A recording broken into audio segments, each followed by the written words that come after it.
All right, it's time for news from the eNCA Money Desk, and I'm joined by Devan Murugan once again. So as the year draws to a close, small businesses have been amongst the biggest casualties of COVID-19. And there's a new survey spelling out the extent of the damage. I shudder to even ask what it says. Yeah, well, I mean, if you want an indication of that already, you'll know that the 2.2 million jobs that were lost in the second quarter, Sally, is partly due to those businesses closing down. And it's an interesting survey because it tracked small businesses since the start of the pandemic. Just under 1,500 businesses were surveyed by SME Financial Solutions Group Finfind. Now, for starters, the data reveals that 42.7% of the businesses surveyed closed within 5 months of the pandemic reaching South Africa. As I said, that's one possible reason we had that dynamic, dreadful job loss in the second quarter of the year. Well, as I bring in Darlene Menzies, CEO of Finfind, I want to focus on support given to small businesses. Darlene, good evening, and thanks very much indeed for talking to us. It's interesting that almost half of the businesses you surveyed closed down, and almost all of them which closed down were unsuccessful with funding. What do you make of that finding? Devan, thank you for having me on the show. I think it's obviously devastating for the country, and when you think that small businesses sort of really give so much to the economy, the number of jobs that have been lost really need to be taken seriously. 42.3% of businesses closing, 60% of full-time jobs lost, 76% of part-time jobs lost, and a drop in 53% of casual labourers across small businesses. So when you think of the number of small businesses and you take our sample as a generalization, it really does speak to that those job loss figures that came through. And then, when you take a closer look at the actual state of an SME who experienced or went through this COVID-19 impact, as with the case of many SMEs, those with debt and cash flow issues were among the more precarious, I would imagine. Yeah, this is the situation. If you look at those businesses that closed, most of them had debt prior to COVID. They had very little cash reserves. So some of them only were able to pay the next month-end expenses and weren't able to pay after that. And then also a lot of them were unable to access funding. So 99.9% of those businesses that closed, that applied for funding either to government, the banks, or other formal lenders, were not successful in raising that money. So if you think about businesses that have got money tied up in invoices, they're struggling with cash flow, they don't have a lot of cash reserves, they have to pay staff, they have to pay their SARS commitment, you can tell why within those first 5 months so many businesses closed. And so I think the struggle of being able to access funding and funding relief in that particular period really needs to be looked at, especially the qualifying criteria. But even those businesses that remained open, of those that applied for funding, which was about 47%, 81% were rejected. And so a very small margin of businesses were able to get funding.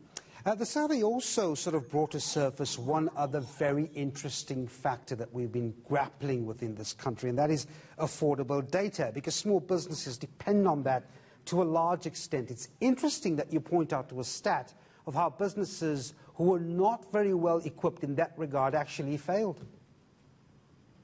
45% of businesses spoke about the fact that the increase in data expenses to do business online was actually a really critical factor in them not being able to go forward.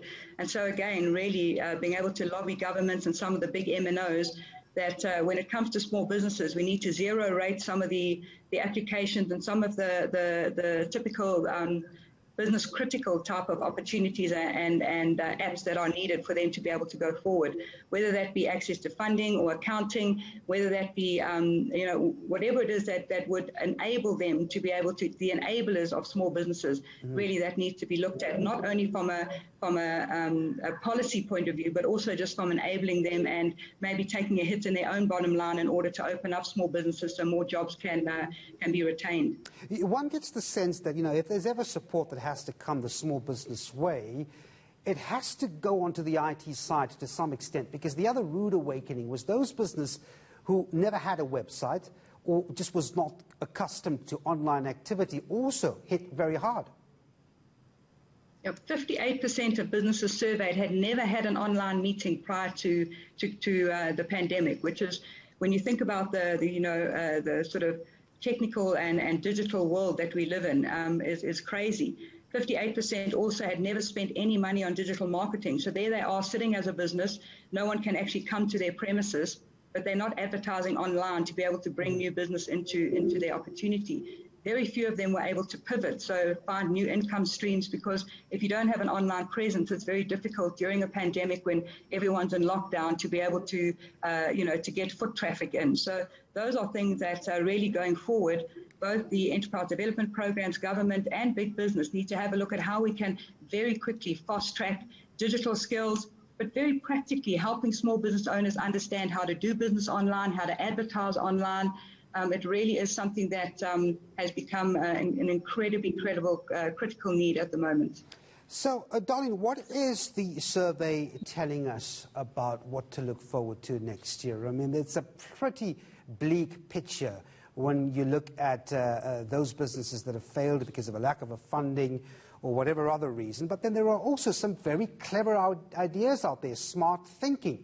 Are we at the mercy of funding when it comes to small businesses in this country, or can we see some sort of other triumph as we measure out what will happen next year? Well, amazingly, in the true spirit of entrepreneurship, 72% of those businesses that were still open were very optimistic about 2021. 30% they said that they would be increasing employment, taking on new staff. But I think we do have to be realistic that access to funding and access to market go hand in hand. And if we can't equip people to be able to market digitally, it doesn't matter how much access to funding we give them, and vice versa. But one thing I wanted to point out was that small business obviously need cash to operate. And if money is tied up in invoices or they don't have cash reserves, we have to be able to look at their previous payment behavior on how they've handled credit to be able to extend quickly new credit to them. And the way that banks and government are scoring small businesses at the moment don't allow for that. They're looking at the owner's credit record personally instead of looking at how the business has handled debt in the past. And so banks and government really need to revise their credit systems if we're going to see more small businesses survive the rest of this year and into next year. And that's the only way that we're going to increase jobs. Certainly well worth keeping our eye on that one. Darlene Menzies, the CEO of Finfind. Thanks very much indeed.